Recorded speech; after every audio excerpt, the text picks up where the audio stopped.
Elvis is from director Baz Luhrmann, the mind behind Moulin Rouge, the 90s Romeo and Juliet, and 2013's The Great Gatsby. He also wrote it along with Sam Brommel, who was a writer on the Luhrmann-created Netflix show The Get Down, and Craig Pearce, who wrote for the 3 movies I mentioned Luhrmann made.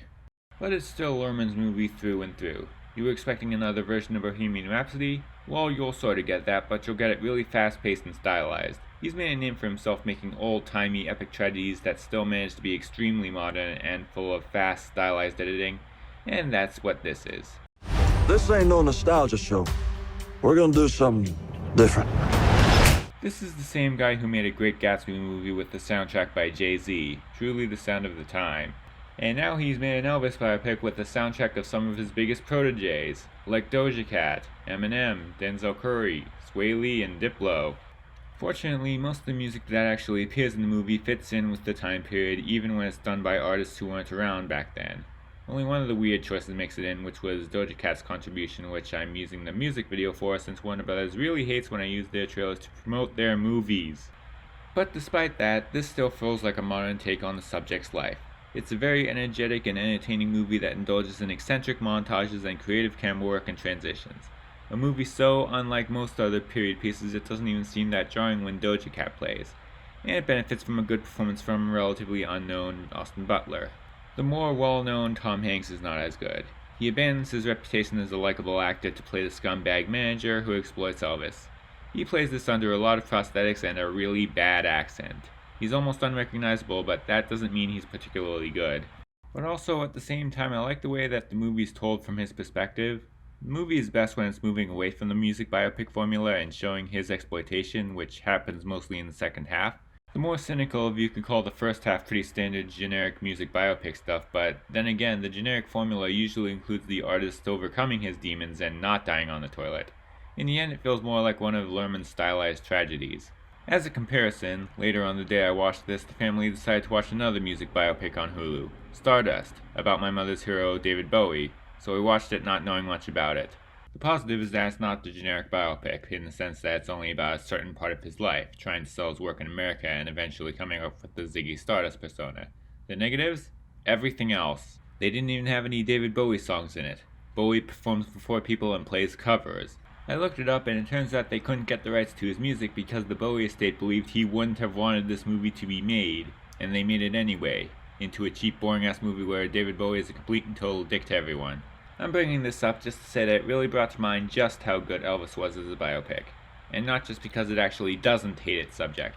I guess you could make the argument that they could have been more critical of him, but I'm not going to. They believe in him as a musical icon and treat him as such.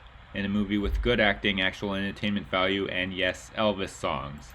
This movie transcends the music biopic formula to become something truly unique. A fast-paced, energetic, visually striking epic tragedy that feels both devastating and fun.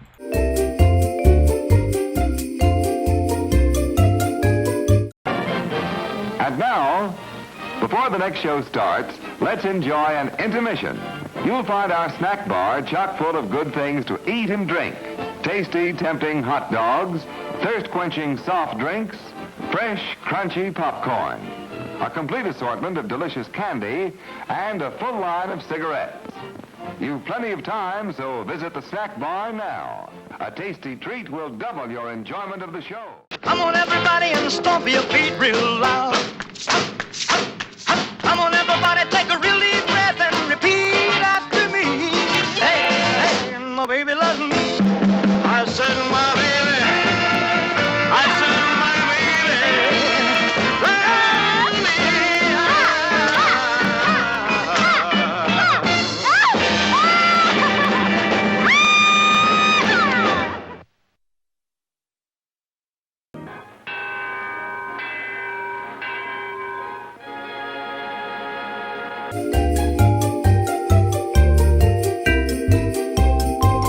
Not Okay, now streaming on Hulu, is from writer and director Quinn Shepherd. Before I watched it, Hulu said that it was brought to me by the movie Not Okay, and then the first commercial they aired was for the movie Not Okay, and then they played the movie Not Okay. So now the Hulu ads aren't even trying to advertise to me anymore, just to get in the way of me watching things.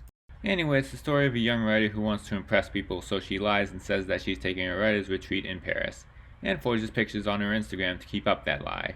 but then one of those fake pictures makes it seem like she was at the scene of a terrorist attack, and she doubles down on that lie, pretending to be a survivor and using that fake trauma to get famous. She is played by Zoe Deutsch, best known for the show The Politician, and is, as that plot summary might have indicated, not exactly a likable character, and that is by design. Before the movie starts, there is a warning that the movie contains flashing lights, themes of trauma, and an unlikable female protagonist. She starts out okay as a girl who's struggling and is underappreciated. I mean, I guess her taste in men is kind of weird. Basically, most of what she does is to impress her douchey influencer coworker. Dude has the word weed in his username. That tells you all you really need to know about him. But then, of course, she starts lying and exploiting her fake trauma, with seemingly no regard for whether or not she'll get caught. But not so unlikable that she becomes hard to watch. You still feel anxiety for when the truth will inevitably come out. And by the end, you even feel a little for her, just from the sheer magnitude of the consequences of her actions. This movie is about the negatives of internet culture, and that includes the severity of internet shaming. But really, it's newcomer Mia Isaac who becomes the movie's heart as a school shooting survivor the main character befriends. She has probably the best performance in the movie, and she's very likable as one of the real victims in this. There's a scene involving her at a rally that was very hard for me to watch, at least partially because of how real it feels. But the majority of the movie, when it's not focusing on her, is handled with dark comedy. It deconstructs the superficialness of social media through the eyes of a girl who goes from an inspiration for the internet to someone who gets referred to as worse than Hitler without even a hint of irony. It's a sometimes funny, sometimes depressing movie with good performances.